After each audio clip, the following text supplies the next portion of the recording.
I found my spouse and siblings' affair on my son's hidden phone. Mom is simply the financial provider. My partner texted her. My kids deleted the surveillance videos for them. Consequently, I drained our accounts, sold the house, and disappeared, ensuring the entire community saw all the evidence. Can you imagine the gut-wrenching feeling of your entire world shattering into a million, jagged pieces? What if the people you loved most, the very air you breathed, turned out to be a poison, a meticulously crafted lie, designed to exploit you? What would you do if your husband, your own sister, and even your children had been secretly conspiring against you for years? My name's Carol. I'm telling you this from a quiet little house with a small garden, 2,000 miles away from what I used to call home. In about 3 hours, my ex-husband, Robert, is going to wake up. He'll find divorce papers on the kitchen table, right where he always leaves his coffee cup. But alongside those papers, he'll find enough evidence to not just end our marriage, but to absolutely obliterate the pristine reputation he and my sister, Brenda, have so carefully cultivated in our old community. And Brenda? She's going to wake up to discover her lucrative position as an account manager at my company no longer exists. My kids, Garrett and Sylvia, they'll wake up to the harsh reality that their college funds are gone, and the easy life they've always known, well, that's gone too. As for me, I'll be starting over, completely free from every single one of them. But to truly understand, we need to go back to the beginning. You really need the whole picture. I was 38 when all of this began. Married for 19 years. I was practically a kid when I met Rob in college. And I fell hard. He was charming, handsome, the life of the party. Me? I was the quiet, ambitious one. I built my marketing and PR agency from the ground up, starting in a spare bedroom with nothing but a used laptop and a whole lot of grit. Ramen noodles and sheer determination were my fuel. Now, it's a multi-million-dollar firm with clients all over the country. While I was out there, working 80-hour weeks, my husband Rob stayed home to raise our 2 kids. That was our deal. I'd build the empire. He'd manage the home front. Our son, Garrett, is 17. Our daughter, Sylvia, is 15. My younger sister, Brenda, worked for me. I gave her a job when no one else would. She was fresh out of a messy divorce, no real skills. I trained her, mentored her, and she eventually became a senior account manager. From the outside, we were the poster family for success. We had the big house in the nice suburb, the one I designed with the architect myself. We had Sunday dinners where everyone laughed. Rob telling stories about the kids' latest antics. Brenda complaining playfully about her impossible clients. We had exotic family vacations, a week in Hawaii every spring, skiing in Aspen for Christmas. All paid for, of course, by my company's success. I remember one trip to Maui a few years back. I just closed the biggest deal of my career, and I surprised them all with first-class tickets. I watched Rob and Brenda laughing as they tried to surf, with the kids cheering them on from the beach. I took a picture of that moment. The 4 of them, silhouetted against the sunset, looking so happy, so perfect. I thought, this is what all the hard work is for. Looking back at that photo now, a cold realization washes over me. I was the only one not in the picture. I was always the one behind the camera, the one funding the shot. I was the architect of a life I wasn't even truly living in. We were the whole package, the American dream, polished to a high shine. And I was completely oblivious. About 2 years ago, I started noticing things. Small things.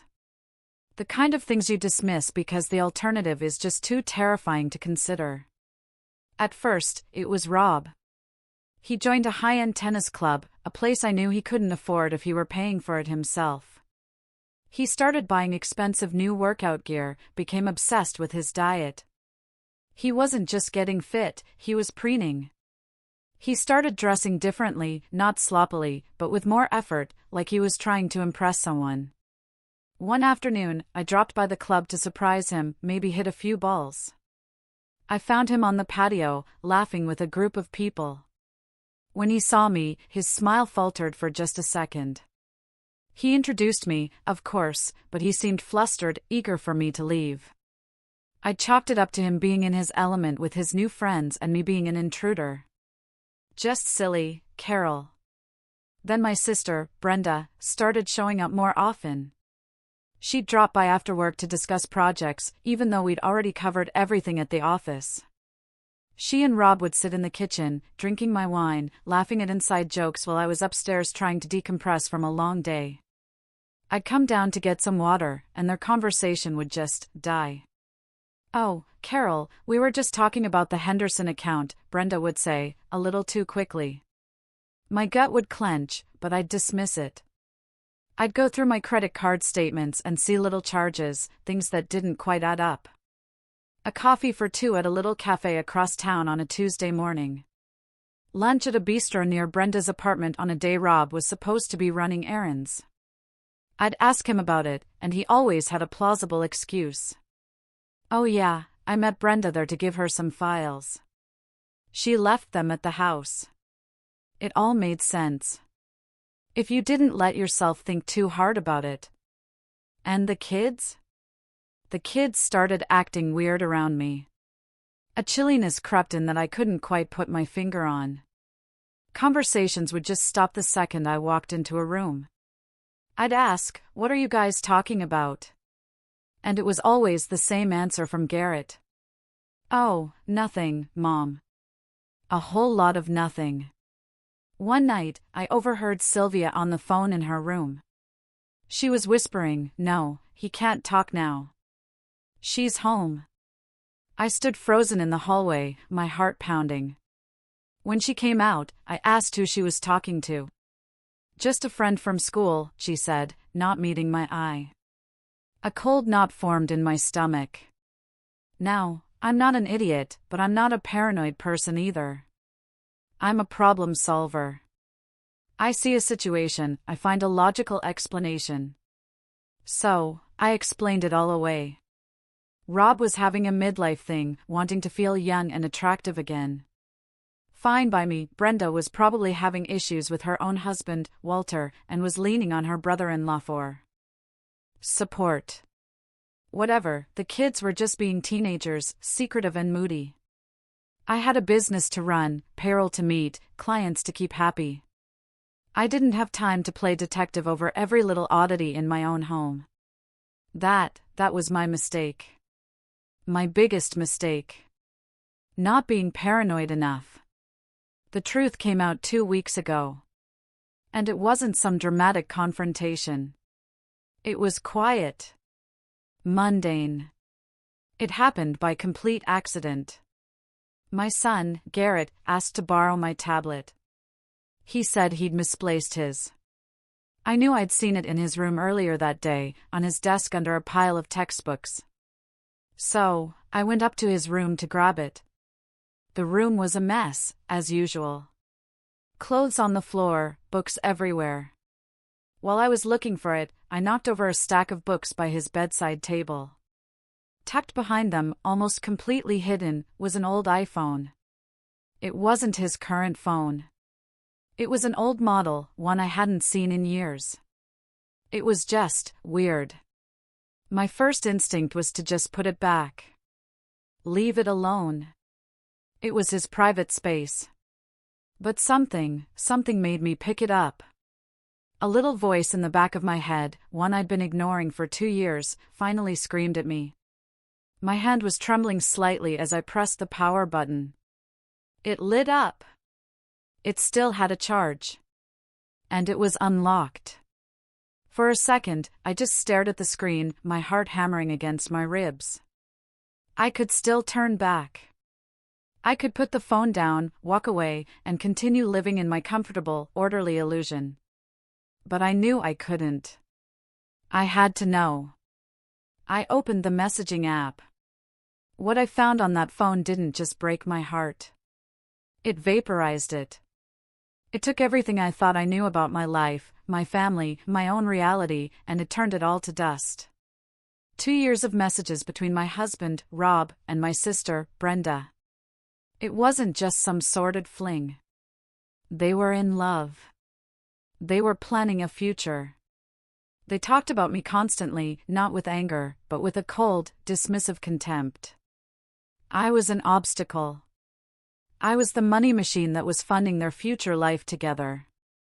I read messages where they mocked a dress I wore to a company dinner. I saw texts where Rob complained about having to play the doting husband when I was feeling stressed about work. Just gotta play the loving husband a little longer till the new product line launches, one of his texts read. Then the divorce payout will be huge. We can finally get that place in Napa. Brenda's reply? Just think of the vineyard. Hold on to that thought. There were hundreds of photos. Hundreds, in my bed, on my couch, in his car, the one I bought him for his 40th birthday. There were even pictures taken in my office at work on a weekend when I was away at a conference. The sheer arrogance of it took my breath away. They were laughing, toasting with my champagne from the office mini-fridge, sitting in my chair. But that wasn't the worst part. The worst part was the messages with my kids. They knew. They had known for over a year. And they weren't just silent observers. They were active participants. My son, Garrett, the one I taught how to ride a bike, the one whose every scraped knee I had bandaged, he was in on it. There were texts from Rob, "Hey bud, Brenda's coming over. Can you make sure the driveway camera footage from 2 to 4 p.m. gets deleted?" Garrett's reply, "Got it, Dad." My daughter, Sylvia. My little girl. She was the alibi. I found messages from Brenda to her, "Hey sweetie, if your mom asks, I was at your soccer practice until 6 o'clock. Okay?" And Sylvia would lie for them. I thought back to all the times I'd come home and asked where Rob was. And she'd look me right in the eye and say, "Oh, Dad was at my practice until 6 o'clock. Meanwhile, a time-stamped photo on that phone showed my husband and my sister together at a hotel at 4:03 p.m. They had a whole system, code words, warning signals for when I was coming home early. My own children were lookouts for their father's affair with their aunt.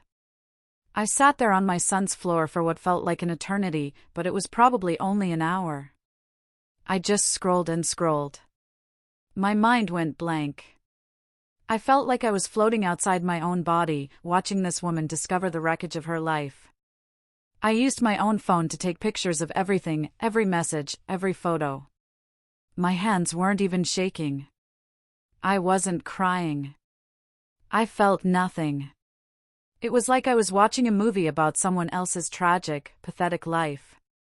The shock was so profound, it was like a full-body anesthetic. When I finally managed to stand up, my legs felt like they didn't belong to me.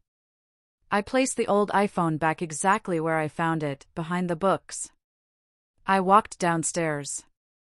The scene in my kitchen was so grotesquely normal, it felt like something out of a horror movie. My husband was at the stove, humming along to the radio, making my favorite pasta dish. My sister was sitting at the kitchen island, sipping a glass of my Chardonnay, scrolling through her phone. My kids were at the table, pretending to do homework. A perfect family evening. "Hey babe," Rob said, smiling at me. That easy, handsome smile that I used to love. "Dinner's almost ready." I smiled back. It felt like my face was cracking. I walked over, kissed him on the cheek. His skin was warm. I felt nothing. I grabbed a glass of wine and sat down right next to my sister. "How was work today, sis?" she asked, her voice full of fake concern. "Good," I said, my voice even. "Real good. Closed the Henderson deal." "Oh, Carol, that's amazing," she squealed, giving my arm a squeeze. Her touch felt like a spider crawling on my skin. We ate dinner together. Rob served the pasta. I watched them all eat the food I paid for, in the house I paid for, living a life I paid for, while they plotted to destroy me. We talked about normal things, plans for the upcoming weekend. Garrett's graduation was just a few months away. Sylvia had a part in the school play.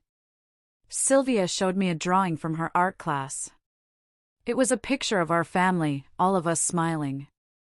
I told her it was beautiful, and my voice didn't even break. I was looking at my daughter, my baby girl, and I didn't recognize her. She was a stranger. A co-conspirator. It was just a normal family dinner. Except now I knew. I knew every smile was fake. Every laugh was a lie. Every "I love you, Mom" was absolute grade A bullshit. Later that night, in our bedroom, Rob initiated sex. It was the first time in months he'd shown any real interest, and I let him. I went through with it. I was numb, detached. A performer playing a role. The whole time, I was just thinking about them, about him and my sister in this bed, our bed. I wondered how many times they had been in here while I was on a business trip, closing a deal to pay for their lives. When we were done, he rolled over and cuddled into me. He whispered, "I love you." I stared at the dark ceiling. "Love you, too," I lied. He fell asleep a few minutes later, his head on my chest, breathing deeply. He looked so peaceful, so innocent. And I just lay there. Wide awake, staring at the ceiling until the sun came up. The numbness was wearing off, and something else was taking its place. Something cold. Something hard. Something sharp. I wasn't a victim anymore. I was a planner. And I was about to plan the demolition of their perfect little world. A lot of people, maybe even some of you listening, would probably say I should have confronted them right then and there. Screamed. Cried. Thrown things. Had it out. I thought about it. I imagined myself walking downstairs with that phone, throwing it on the table, and watching their faces crumble. But then what? A messy, ugly fight. Denials. Lies. Rob would have called me hysterical. Brenda would have played the victim. They would have gaslit me, told me I was crazy, that I was misinterpreting things. They would have turned it around, and somehow made it my fault. The classic, "You were never home. You're always working defense." No. I've learned one thing from running a business for 15 years, when you strike once, and you make it count. You gather your intel. You form a strategy. And you execute it flawlessly. You don't go into a negotiation screaming. You go in with all the leverage. And I had all the leverage. The 2 weeks that followed that night were a masterclass in living a double life. On the surface, I was the same Carol, stressed from work, but a loving wife and mother. Underneath, I was an architect of ruin, working with a focus I hadn't felt since the early days of my company. My first move was to find a lawyer. I didn't just find any lawyer. I spent 2 full days researching, vetting, and interviewing 3 of the most ruthless divorce attorneys in the state. The first one I met was a man who kept patting my hand and suggesting counseling. "Marriage is a marathon, Carol," he said condescendingly. I walked out after 10 minutes. The second was a woman who seemed more interested in her billable hours than my case. Then I met Catherine. She was a woman in her 60s with eyes that could cut glass and a reputation for eviscerating cheating spouses in court. I walked into her office, laid out the story, and showed her the photos on my phone. She didn't offer sympathy. She just smiled, a thin, sharp smile, and said, "Oh, this is good. This is very, very good." It turns out my state still has adultery laws that matter a great deal in divorce proceedings, especially when it comes to the division of assets. Those photos I took? Gold. The fact that my sister was my employee, and that she and my husband had used company property, her company car, her company phone, for their affair? Even better.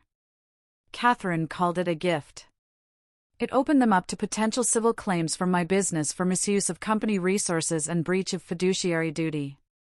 With Catherine guiding me, I began to meticulously dismantle the financial life we had built together. Quietly. Methodically. In the dead of night, after Rob was asleep, my home office became my war room. First, I paid off all our joint credit cards down to a zero balance. Every single one. Then, I called each company and closed the accounts. The reason I gave was financial consolidation. The next day, I went into my company's HR department and had my direct deposit rerouted to a new, individual bank account in my name only. That was a big move. The salary that funded their entire lifestyle was now firewalled away from them. I started moving money around. I couldn't just drain our joint savings without raising alarms. So, I started making a series of legitimate loans to a shell corporation owned by a trusted friend from college. I drafted the paperwork myself. On paper, it was a sound business investment. In reality, it was me securing my capital before the demolition. I came home one evening and announced I was selling my boat and Rob's precious sports car. He was horrified. But why, Carol? I love that car. We have so many great memories with the boat. I feigned anxiety, rubbing my temples. I even practiced looking distressed in the car on the way home. Honey, I'm just so worried about the market. I think we need to be more financially responsible, cut down on our luxuries. We need to be saving more. It makes me feel more secure. To my surprise, he bought it. He even put his arm around me, the picture of a concerned husband. Of course, babe. I didn't realize you were so stressed. Whatever makes you feel secure. Oh, I bet he was supportive. Less debt for him to worry about when he and Brenda thought they were going to ride off into the sunset with half of my company. I liquidated our entire joint investment portfolio. The market's about to tank, Rob. Trust me, my gut is telling me to pull out now. He, who didn't know a stock from a bond, just nodded along. My husband thought I was having some kind of financial anxiety episode. He had no idea I was preparing for war. Next, the business. This was trickier. I couldn't just fire Brenda without tipping my hand. So, I did something better. I promoted her. I gave her a fancy new title, Director of Client Operations. It came with a small salary bump, but a lot more responsibility. More importantly, it came with a new employment contract drafted by Catherine's office. Tucked away in the fine print were clauses that made her personally liable for major client losses or breaches of contract. I started giving her the most difficult, high-maintenance accounts. I also started documenting everything, every missed deadline, every client complaint, every long lunch, and there were many. And my home life? I kept playing the part. I was the perfect wife and mom. I initiated family dinners. I asked the kids about their homework. I listened to Rob talk for hours about his tennis matches. My son, Garrett, got a little suspicious once. He found me in the study late one night, just staring at a spreadsheet. "Mom, you seem different lately," he said, hovering in the doorway. "You're always working. Everything okay?" The faint concern in his voice made me want to scream. I forced a tired smile. "Just work stress, buddy. Big new project. It's a lot of pressure. Nothing for you to worry about." He exchanged a look with his sister, Sylvia, who was in the hallway. They probably thought I was getting suspicious of them. Good. Let them sweat a little. The final piece of the puzzle was the house. Our beautiful, custom-built, $800,000 house. It was fully paid off, in both of our names. This was my biggest vulnerability. I couldn't let them get half of it. So, I created an opportunity. I told Rob I'd run into an old acquaintance at a charity event, a real estate developer. He made an offer on the house, Rob. A cash offer. It's too good to refuse. We can downsize. Invest the profits. Think about our future. It's the smart move. He was hesitant at first. But Carol, this place has so many memories.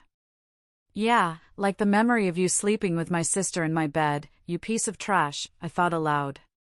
I said, sometimes you have to let go of the past to move forward. A new chapter for us. It took a week of convincing, of showing him spreadsheets with inflated numbers about how much we could make, but he finally agreed. We had a real estate agent come over. I watched as Rob charmed her, walking her through the home I designed, pointing out the features I chose. I had to go into the bathroom and splash cold water on my face to keep from screaming. We signed the initial paperwork. The closing was in 30 days. He thought we were going to go house hunting next week. He even brought home brochures for gated communities in the next town over. We're not going. Brenda came by the day after we signed. She walked around the living room, touching the furniture. Are you sure about selling, sis? This place is so special. Yeah, I said, looking her right in the eye. Sometimes you just need a fresh start. She actually had the nerve to pat me on the shoulder. That's really brave, Carol. 3 more weeks. 3 more weeks of this charade. Then I was going to burn it all to the ground. And for everyone worried about the kids? They made their choice. They chose to lie to me every single day for over a year. They weren't toddlers. They were old enough to know right from wrong. They picked their side. Now they were about to have to live with it. The final 6 weeks were a blur of meticulous planning and compartmentalization. I was living a double life, and I was getting damn good at it. During the day, I was the distressed but loving wife and CEO. At night, after everyone was asleep, I was on my laptop, methodically setting up my new existence. It felt like I was planning the most complex marketing campaign of my life. But the product was my own freedom. The setup was everything. I found a killer apartment in a city 2,000 miles away, a place with huge windows and a view of the water. I hired a remote interior designer and had it fully furnished before I ever even set foot in it. I spent hours online picking out everything from the sofa to the silverware. It was the first time in years I had made decisions for a home that were entirely my own, without having to consult anyone.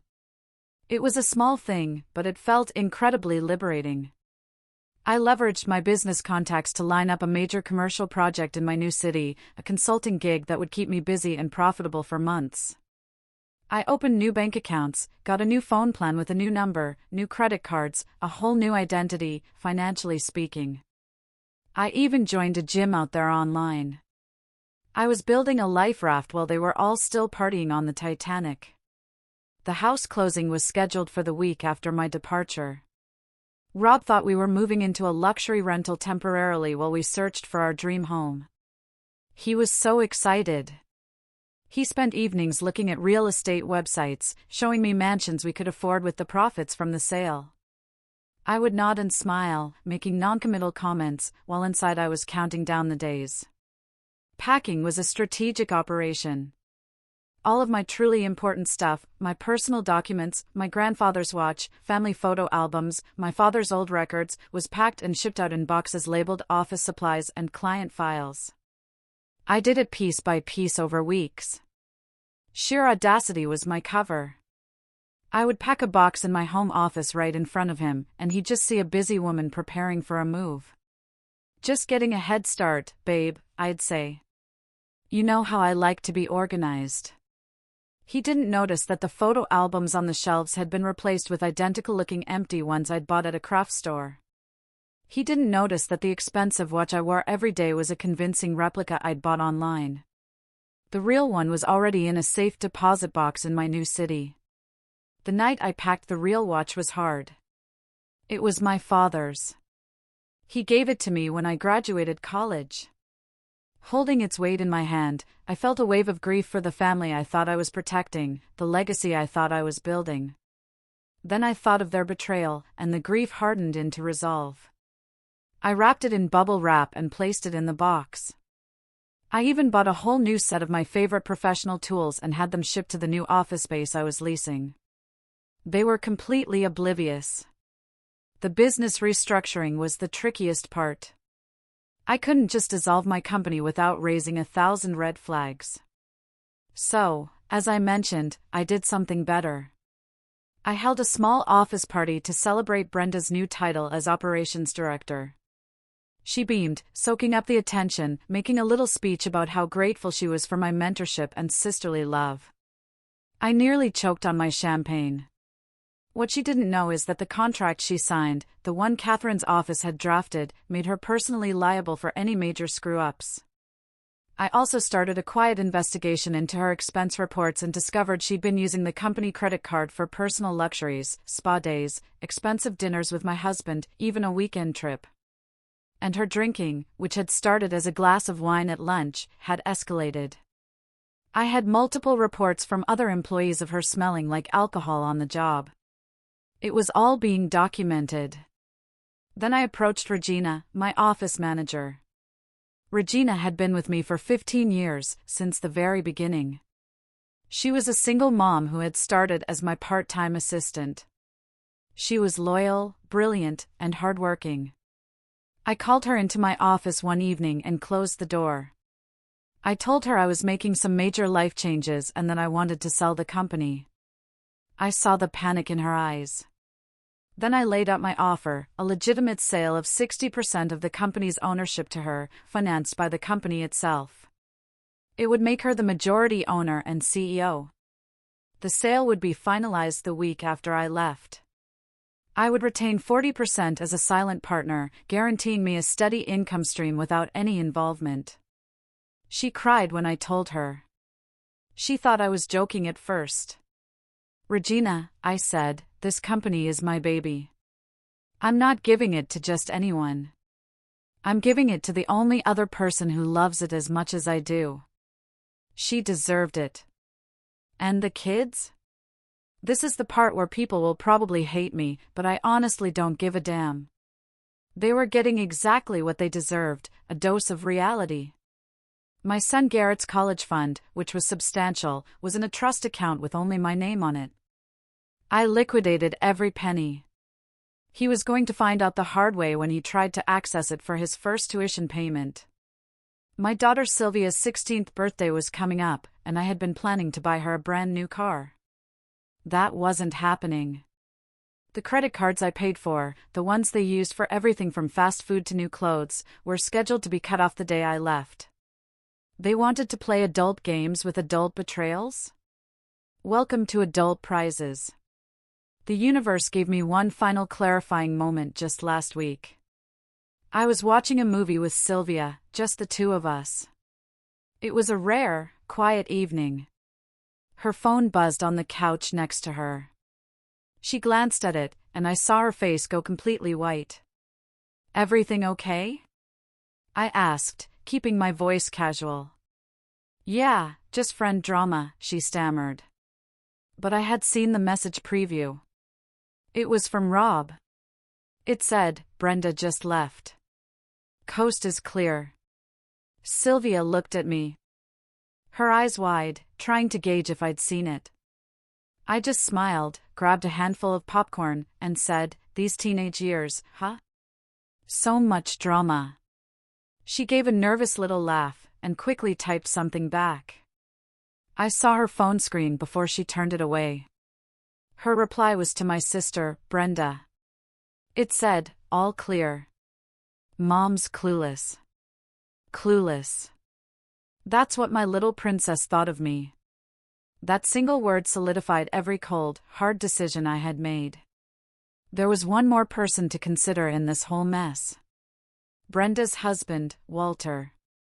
He's a sweet man, a genuinely good person, a high school history teacher who loves his job and adores my sister. He had no idea he was married to a cheating piece of garbage, just like I was. So, I prepared a package for him, too. Everything, every photo, every message, every timestamp. A complete, undeniable record of the betrayal. He deserved to know what kind of woman he was married to. I arranged for a courier to deliver that package to his school the day after I left. So, here's the plan for tomorrow. I leave for a business trip in the morning, an early flight. I'll kiss my husband goodbye. I'll hug my kids. I'll shake my sister's hand when she comes by for our weekly meeting before I head to the airport. It will all be normal goodbyes for what they think is a normal trip. I even packed a small decoy carry-on bag with a few changes of clothes, which I'll leave in my car at the airport, except I've already shipped my real luggage. I'm traveling with just a backpack. My new life starts with less baggage, literally. The folder will be on the kitchen table when Rob wakes up. Inside, the divorce papers, printed screenshots of the most damning messages, financial statements showing all the legal moves I've made, and a USB drive with every single photo and message I found. There won't be a long, emotional letter. No explanations. Just a single sticky note on the front. It will say, "I know everything. Don't contact me. Communicate through my lawyer only." My old phone will be in the kitchen drawer, factory reset. My new number is already active, and only 3 people have it: my lawyer, Regina, and my new property manager. By the time they're reading that note, I'll be 30,000 feet in the air, flying towards my new life. Catherine will handle everything. The house sale will go through. They can't stop it now. The divorce will be straightforward with the mountain of evidence. Brenda will get her termination letter via certified mail, along with a notice that any attempt to contest it will result in me pursuing criminal charges for embezzlement, thanks to her creative use of the company credit card. And the kids? They'll figure it out when Rob can't pay for their lifestyle anymore. When their college funds are gone. When they realize their mother isn't the pathetic, clueless sucker they thought she was. Some of you will say I'm being too harsh, that they're just teenagers who were manipulated. I say, bullshit. My son is months away from being a legal adult. My daughter made conscious choices every single day to lie to my face. They knew it was wrong. That's why they hid it. They chose their father. They chose their aunt. They chose deception. Now they get to live with those choices. In 36 hours, I'll be in my new apartment, in my new city, starting my new life. And they'll be standing in the middle of the shitstorm they created. I built my life from nothing once. I'll do it again. But this time, I'll do it without snakes in my house. The flight was surreal. For 7 hours, I was in limbo, suspended between 2 lives. I didn't watch a movie. I didn't read. I just stared out the window at the clouds. The first real silence I'd had in my own head in months. The morning had been a blur of forced smiles. The hug I gave Sylvia felt like holding a stranger. Garrett gave me a quick one-armed hug before burying his face in his phone. Rob kissed me at the door. "Have a good trip, babe. Call me when you land." I drove to the airport on autopilot, my old town looking foreign in the rearview mirror. I left the car in long-term parking, dropped the decoy bag in the trunk, and walked into the terminal with nothing but my backpack and a one-way ticket to my future. I landed at noon. By 12:30, I was in a cab heading to my new apartment. My new phone, the one with the number only 3 people had, started buzzing. It was Catherine, my lawyer. "The package has been delivered," she said, her voice crisp and professional. "And the recipient is not pleased." She told me my old phone, the one I left behind, had been blowing up her office's answering service. By the time I checked into my new building, I had 47 missed calls from various numbers belonging to Rob, Brenda, and my parents. I didn't answer a single one. I stood in the middle of my new, beautifully furnished, and completely empty apartment, listening to the city sounds outside my window, and I felt a profound sense of peace. The storm was breaking, and I was safe in the eye of it. The shit didn't just hit the fan. It hit every fan in a 10-mile radius. According to Catherine, who had a certain grim satisfaction in her voice as she recounted the events over the next few days, Rob found the folder around 7 a.m. when he went to make coffee.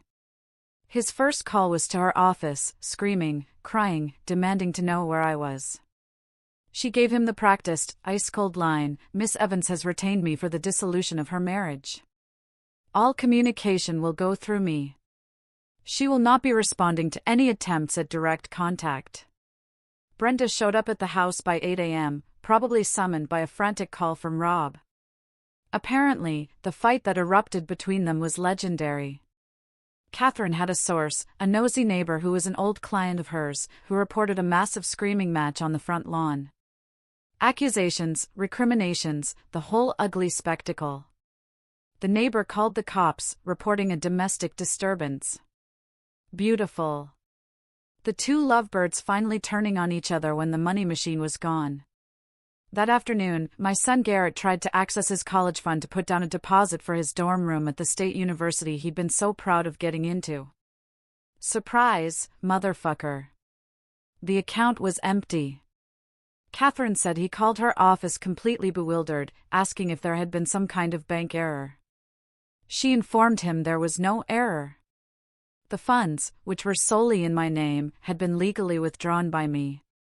He apparently started crying on the phone with her paralegal. My daughter Sylvia got her dose of reality at the school cafeteria. She tried to buy lunch and her debit card was declined. Welcome to the real world, princess. Her friends had to spot her the cash. The humiliation was just beginning. The immediate fallout was just the beginning. The package I sent to Walter, Brenda's husband, was delivered to the high school where he teaches. He opened it during his lunch break.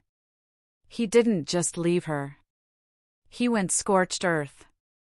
He posted everything, the messages, the photos, the whole sordid story, on his Facebook page. He wrote a long, heartbreaking post about betrayal, about trust, and about the two people who had destroyed his family. He tagged Rob. He tagged Brenda. He tagged our local community group. The whole town knew within hours. Rob and Brenda tried to do damage control. They posted some vague bullshit about going through a difficult time and asking for privacy. That went over about as well as you'd expect when everyone in your social circle has already seen screenshots of you and your sister-in-law in bed. The comment sections were a bloodbath.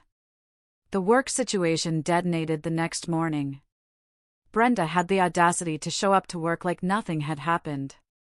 Regina, my loyal manager and now the new majority owner, was waiting for her. She had security escort my sister out of the building she used to walk into like she owned the place. Brenda screamed about wrongful termination. The company's lawyer, already prepped by Catherine, shut that down real quick with the file documenting her misuse of company property and her on-the-job drinking. The best part? She'd been bragging about her big promotion and her new executive salary to anyone who would listen. She'd even taken out a loan for a new luxury car based on that salary. Now she was unemployed, about to be divorced, and drowning in debt. You just love to see it. The weeks that followed the detonation were a strange mix of legal maneuvers and personal rebuilding. While they were living through the public humiliation and financial chaos I had engineered, I was quietly putting my life back together 2,000 miles away. I spent the first week just being. I explored my new neighborhood, found a little coffee shop where the barista knew my order by the third day, and took long walks by the water. I was decompressing from 2 years of holding my breath. The divorce was, in Catherine's words, the cleanest, quickest train wreck I've ever seen. Rob's lawyer, a slick guy in an expensive suit, tried to fight. Of course. They tried to claim I'd abandoned the family, that Rob deserved half of everything, plus significant alimony for his years as a stay-at-home dad. Catherine literally laughed on the phone with them. Then she sent over the full evidence file, the affair, the conspiracy, the kids' involvement, Brenda's misuse of company funds. It was overwhelming. Catherine told me they had a settlement meeting where Rob's lawyer looked at the evidence for 10 minutes, went pale, and asked for a recess. He came back and advised Rob to take whatever was offered. They tried one last desperate Hail Mary. They claimed emotional abuse, that my high-pressure career had driven him into my sister's arms. The judge, a no-nonsense woman who looked like she'd seen it all, took one look at the evidence file and almost held Rob in contempt of court.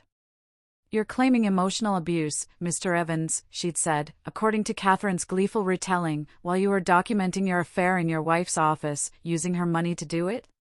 Get out of my courtroom with that nonsense." The final settlement was brutal for him. He got exactly what the law required, and not a penny more from the sale of the house. After everything was settled, he walked away with about $200,000. That might sound like a lot, but for a man with no job skills, no recent work history, and a reputation that was now radioactive in our old town, that money wouldn't last 2 years, especially with the way he was used to living. There were no custody issues to fight over since Garrett was about to turn 18 and Sylvia was old enough to make her own choices, though the court noted the children's complicity in the matter. I kept the business. I kept my investments. I kept my retirement accounts. I kept my life. The extended family drama was a whole other level of rich. My parents initially tried to stay neutral. "There are two sides to every story, Carol," my mom said on one tearful phone call. That neutrality vanished the moment Catherine, at my instruction, sent them a condensed version of the evidence file. My dad called me after that. He wasn't calling to check on me. He was calling to apologize. To apologize for raising a daughter like Brenda. A piece of trash, in his words. He told me he was consulting his own lawyer about the family inheritance to ensure Brenda would never see another dime. It was a cold, hard move, but I understood it. Betrayal of that magnitude changes everything. Rob's family, on the other hand, tried to come at me on social media. His mother posted a long rant about what a heartless monster I was, abandoning my family. I had Catherine send a cease and desist letter with a few choice photographic attachments. I got a furious, misspelled email from my now ex-mother-in-law, which I read, laughed at, and then forwarded to Catherine with a note, "File this under fan mail." They shut up real quick when they saw their son and their daughter-in-law's sister in poses that were anything but family-friendly. And what about my life? I was thriving. The new consulting venture was exceeding all my projections. I already had 3 major projects lined up for the next year. I joined that gym I'd signed up for online and started working with a personal trainer. I was hitting it hard. I was down 20 pounds of fat and up 10 pounds of muscle. The anger was a powerful motivator. Dating? Not yet. I wasn't ready, but I'd had offers. Turns out a successful, fit single woman in her late 30s is in demand. Who knew? I bought myself a new car, a sleek convertible I'd always wanted, but Rob had said was impractical. I paid cash. I also started seeing a therapist, not because I was sad or guilty, I wasn't, but because I wanted to make sure I understood how I had let this happen. I wanted to make sure I would never, ever miss the red flags again. She helped me realize I hadn't just been betrayed by my family. For years, I had betrayed myself by ignoring my own instincts.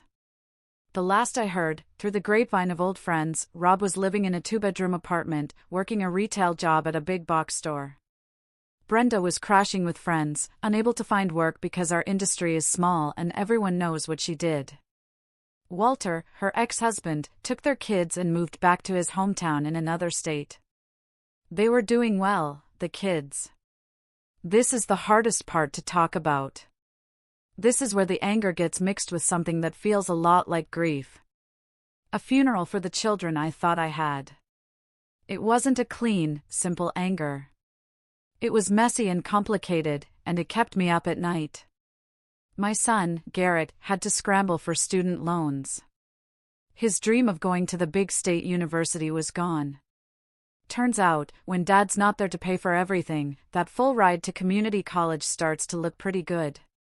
He had to get 2 part-time jobs to cover his expenses, one at a coffee shop and another stocking shelves at a grocery store overnight.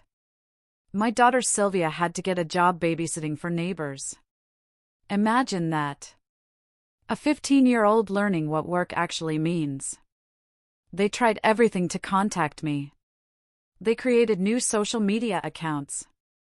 They sent emails from new addresses.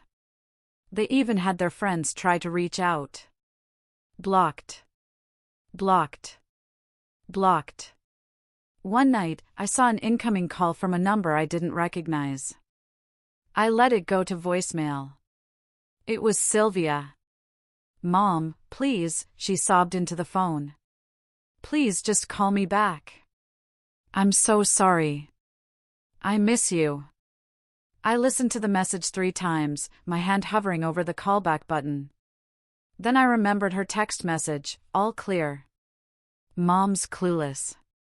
I deleted the voicemail and blocked the number. Catherine did forward me one letter that Garrett wrote. It was a long, rambling sob story about how sorry he was. How he was just a kid who got caught in the middle. How Rob had manipulated him. How he never meant to hurt me. Caught in the middle. I read that line and I felt a hot flash of rage crawl up my neck. I just stared at the wall, the letter feeling heavy in my hand. I dissected his words. Caught. Not, I made a choice. Manipulated. Not, I chose to believe the lies because it was easier. You weren't caught in anything, you little shit. You actively deleted security footage. You were an accomplice. A few months later, on her 16th birthday, I got a letter from Sylvia. It was 2 pages of apologies, regrets, and promises to make things right. She included a photo of us from when she was little, a picture of me holding her on my shoulders at the beach. A nice try. But emotional manipulation doesn't work when you've already checked out. It was a performance of remorse, not the real thing. I understand if you never forgive me, Garrett had written. But you're punishing Dad and Sylvia for my mistakes. No, Junior. I'm not punishing anyone. I'm just not subsidizing your lives anymore. There's a big difference.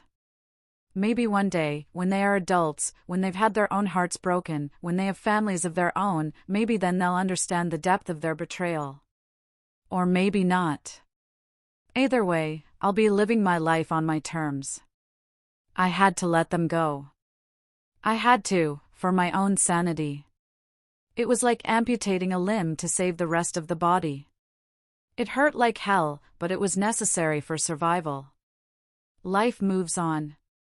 That's what they tell you, right? But for a long time, it felt like I was just going through the motions.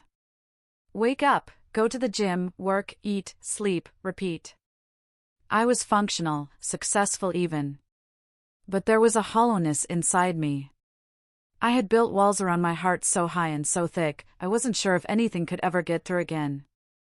I went on a few dates with nice, normal men, but I felt nothing. I was polite, but distant. I couldn't let my guard down. Then something unexpected happened. Walter, Brenda's ex-husband, reached out. It started with an email. He just wanted to thank me for telling him the truth. He said it was the hardest thing he'd ever gone through, but knowing was better than living a lie. That one email turned into 2, then into long text conversations. We were 2 survivors of the same shipwreck, comparing notes. We talked about our exes, about the betrayal.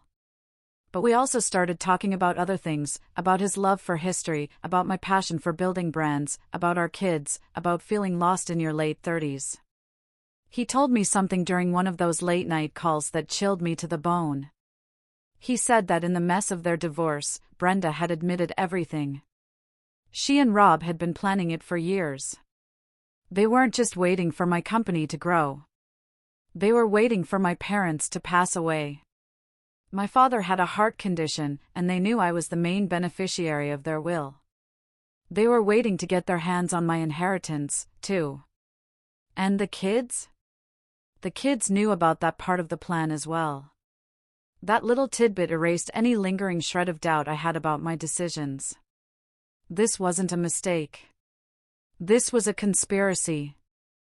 After a few months of talking, Walter mentioned he was thinking of making a change. His school district was a mess, and he wanted a fresh start for him and his kids. My new city, he noted, had one of the best public school systems in the country. Was it messy? Maybe. Did I care? No. He moved here last month. We've been taking it slow. We met for coffee. It was awkward at first. Two people connected by an ugly trauma. But then we started talking, and it was easy. He was kind, and funny, and decent. It's nice to be with someone who has integrity, someone who understands. We're just friends for now, but it's a foundation. I bought a house. Nothing fancy like my old one, but it's mine. 3 bedrooms, 2 baths, a pool, and a dedicated home office where I can work without someone nagging me about the noise. I even started teaching a small business class part-time at the local community college. It feels good to give back, to help young, ambitious people avoid some of the mistakes I made. I'm in the best shape of my life. I started boxing. There's something incredibly therapeutic about hitting a heavy bag when you imagine certain faces on it. I've made some solid friends at the gym, guys and gals who value honesty and hard work. The divorce was finalized 2 months ago. Cleanest divorce, Catherine said she'd ever seen. Why? Because the evidence was so overwhelming. There was nothing left to fight about. People ask if I regret it, if I regret going nuclear, if I should have tried counseling, tried to forgive, tried to keep the family together for the kids. Here's my answer: hell no, they didn't just cheat. They conspired. They plotted. They made me a fool in my own home, on my own dime. My children, the 2 people I would have died for, looked me in the eye every single day and they lied. They helped their father betray me. They knew how hard I worked for them, for our life, and they spit on it. Some people might forgive that. Some might say, keep the family together no matter what. Those people are better than me. Or maybe they're weaker. It depends on your perspective. I chose myself. For the first time in 19 years, I chose myself. And I am not sorry. 2 weeks ago, out of the blue, my new phone rang. It was an old number I'd forgotten I'd given to our family dentist's office years ago. I almost didn't answer, but curiosity won. It was Rob. I don't know how he got the number. His voice was different. Thinner. Beaten. "Carol, please," he said. "Just 5 minutes. I need to tell you something." I almost hung up, but I listened. I wanted to hear it. "You destroyed everything," he said, his voice cracking. "The kids hate me. I can't find a decent job. Your sister won't even talk to me anymore. I lost everything." I waited a beat. My own voice, when it came out, was calm and steady. "No, Rob. You didn't lose everything. You threw it all away. I just stopped picking up after you." "I loved you," he said. And it sounded pathetic. I really did. I got confused. "For 2 years?" I asked. The silence on the other end of the line was my answer. I could hear him breathing, a shaky, shallow sound. Finally, he asked the question I knew was coming. "Are you happy? Was destroying our family worth it?" And that's when it all became crystal clear. I didn't feel anger anymore. I just felt pity. I didn't destroy our family, Rob, I said, and every word felt true. You did that when you slept with my sister. I just documented it. I hung up. Then I blocked that number, too. And for good measure, I found a new dentist the next day. So, that's my story. I'm 39 now. Starting over wasn't easy. But God, it was worth it. I could have been the bigger person. I could have forgiven. I could have pretended the betrayal didn't cut me as deep as it did. But why? To save a family that conspired against me? To teach my kids that betrayal has no consequences? To show my husband that he could sleep with my sister and still live in my house and spend my money? No, thank you. I chose scorched earth. I chose consequences. I chose to show everyone involved that I am not the weak, oblivious provider they thought I was. And I'd do it again in a heartbeat. To any woman out there going through something similar, you do not owe anyone forgiveness. You don't owe them a second chance. You don't owe them access to the life you built. If they betray you, burn it down and build something better on the ashes. What would you have done in my place? Have you ever faced a betrayal like this and had to make such a hard choice? Tell me what you think. I really want to know in the comments below.